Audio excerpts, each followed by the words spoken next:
Hello, my name is Dr. Neil Hawkes. It's my pleasure to give a very short masterclass in values-based education.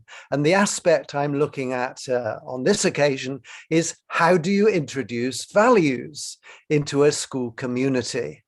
On the screen, you see a family with their children, and they're sorting out values words. Now, this is key. If I can advise you, many schools and organizations have made, in my view, an error when they sit together and they think, oh, what values shall we give our school community? So a few people decide on the values that should go out. Then they wonder why they don't have buy-in from their community, why people challenge them. So the most tried and trusted way is to have a forum. To have a forum, which means you gather together your school community and invite them to have a forum with you.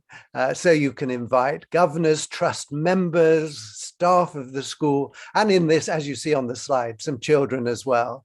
It really adds to the exciting dynamic of an evening session. So the purpose of the evening is to decide which values you should have as an organization, school. And so you invite people to think about what are the qualities you think are important for your children to develop whilst they're at school. And you invite people to have a debate on their tables, perhaps sort some words out if you need to give them some prompts on what values are, so that they can really think about those qualities they would like their children to have. So after a few minutes, you then invite them to pause and to think about some, perhaps 2 or 3 values which they think are the most important values for their children to develop.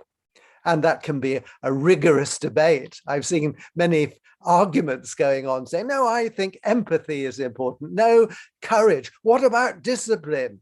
So it gives the adults particularly chance to understand what these words mean.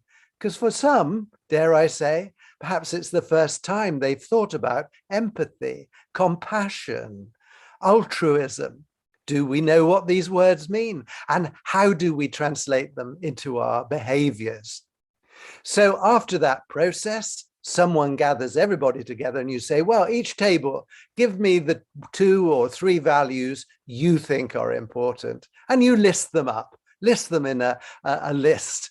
And if somebody repeats a value, then you can always give it a tick to show that it's already been recorded. And at that end of the process, you will then have a list of values. Now, some people say, oh, we only want 3 or 4 values. Well, no, you don't. You need more than that because you are developing an ethical vocabulary. You're giving children access to words that helps them to think and act in an ethical way. So you need a number. Many primary schools choose to go for 22 values and to have 11 values one year and 11 values the following year, giving you a spiral curriculum. So you have 1 a month, no value in August when we're on holiday. So 1 a month, and then it can be introduced into the school. Make sure, though, that all stakeholders have heard about the values. People who aren't present at the forum, let them have opportunity through a newsletter to comment on the values that you are proposing. So the key is you are not imposing values. You are encouraging people to discuss and create their own values list.